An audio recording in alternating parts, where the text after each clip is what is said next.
Hey guys, welcome to my channel. I make videos discussing or reacting to television, movies, or anything that's on screen and moves.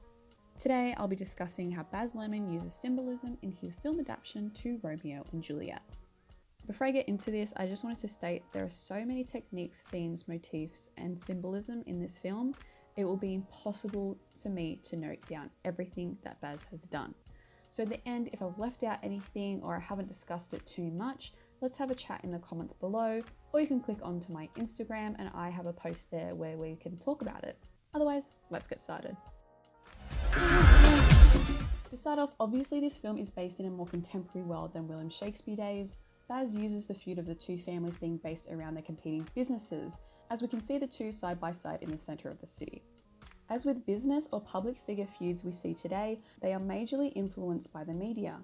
The newspaper headlines and the use of television giving us the prologue is the media fueling us the information and the conflict between the Capulet and Montagues. As mentioned, we see this kind of behaviour a lot today. We've got the Domino's versus Pizza Hut, Taylor Swift v Katy Perry, the UK office versus the US office, and we could go on. So we have the newsreader reporting the headlines and stories of the two families and the newspaper highlighting the feuds. And famous feuds can often make a celebrity more famous. Whole Logan Paul issues, we've got the Taylor Swift and Kim K feud, we've got the Kardashian feud with whoever they're feuding with at the moment, and more recently the Pusha T and Drake feud. This gets people talking and the media bank in on these feuds. They make the story much larger than what they previously started out as. So already we are aware the conflict between the two families is not only business related, but thanks to the media it has become more personal. Let's get back to the movie. More specifically, let's get to Romeo. Baz uses costume, clothing and style to emphasize a character. As you can see here, we have a shot of the Montague boys. In this, they are wearing what you would call their uniform. Bright, colourful Hawaiian shirts. They wear them unbuttoned, showing off their big chests and have their hair cut short and wear dress pants. Boys.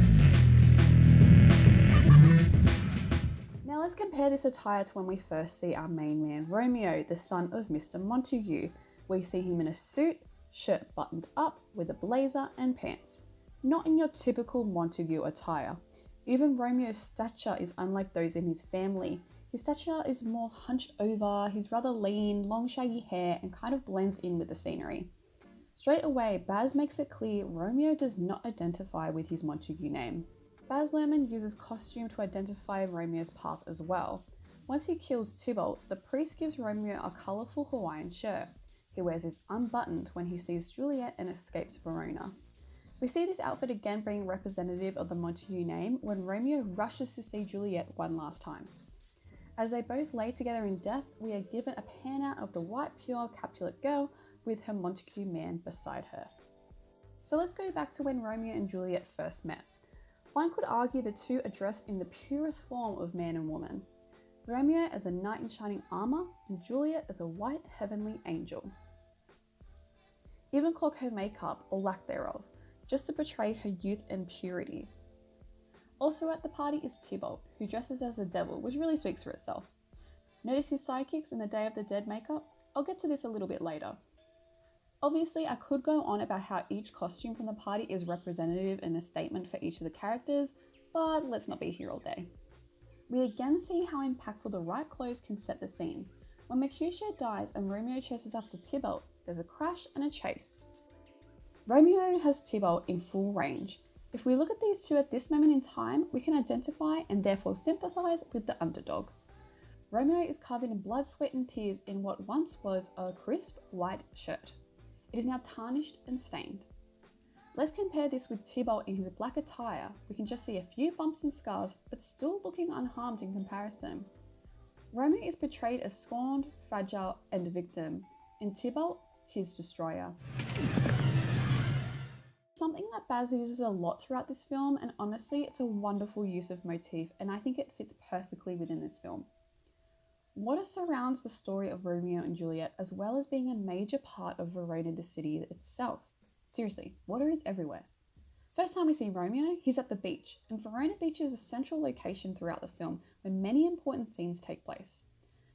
The first time we see Juliet, she's in her bathtub underwater. If we go back to the party, Romeo washes his face and removes his mask, leaving it in the full basin. He walks up to admire the fish tank and yes, discovers Juliet looking back at him. And these two kind of have a play with each other before Juliet is whisked away. Romeo goes off to find her and discovers Juliet talking about him beside her private pool. They both fall in and carry on where they left off. They announce their desire and love for one another, and as Juliet goes to climb out, Romeo proposes. Juliet jumps back in his arms, in which carries them both back underwater where they share a kiss. After they get married, Tybalt is after revenge he did not attain at the party and accidentally stabs Mercutio. Mercutio tries to laugh off the incident. However, when realizing his self-sacrifice, he speaks the infamous words, "A plague on both your houses." After this acclaim, thunder strikes. They have made worms meat of me. A plague on both your houses!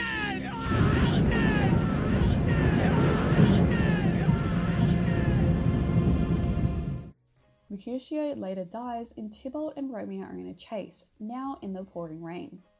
Going back to the standoff scene with Romeo in his dirty and blood-stained shirt, the rain now drenching him, adding to his tarnished exterior.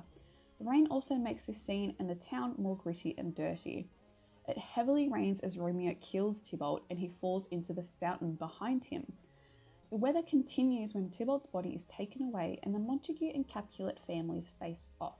The last time Baz Luhrmann uses this motif is in the flashback after the death of Romeo and Juliet. Baz gives us the lasting image of these two star-crossed lovers not in death but underwater. The scene is where Romeo proposes to Juliet and they share a kiss underwater, where they are happy, free and together in love. Water is consistently used throughout the movie to suggest the unclean nature of the city, having the need to wash away all of its sins, which is something Shakespeare has touched on before. Also, I personally like to think that Baz did a little nod and that this motif is also portraying how blood is not often thicker than water. Lastly, I want to touch on something that is also very heavily apparent in this film, which is religion. I won't go into the meaning behind this all too much, as this could be a theme discussed in more detail, but let's look at its symbolic presence in this film. So straight away we see a religious statue that is a replica of Christ the Redeemer. We can gather this town identifies with this figure. When we first see the boys, they are draped in religious figures and symbols. They have pictures on their guns, crucifixes hanging from their cars, necklaces. Tybalt's attire has religious images entailed. Juliet has dedications in her bedroom surrounding her. There is religious connotations in nearly every scene, and even in the typography of this movie. This world is drenched in it. We see this a lot today in modern culture. Religion has turned into fashion. Look at the Met Gala. Crucifix earrings and necklaces have always been profited. It's in our music, it's on our t-shirts. We have commercialized religion. In today, as well as in Baz Luhrmann's Romeo and Juliet, religion has become more of a culture and less of a religion. Both these families surround themselves with images and statues of religion, however make sexual suggestions to a van of young nuns, and more prominent, have no fear or problem creating war within their city. They drape themselves in this attire, yet have no religious guilt that they have sinned. Light blue paves the way to Juliet's burial, this blue being the connotation of Virgin Mary, the purest female figure in this religious culture. We also have another representative of religion with Tybalt dressing as the devil at the party and his sidekicks in the Day of the Dead makeup and attire. Again, this religion is often commercialized and appropriated.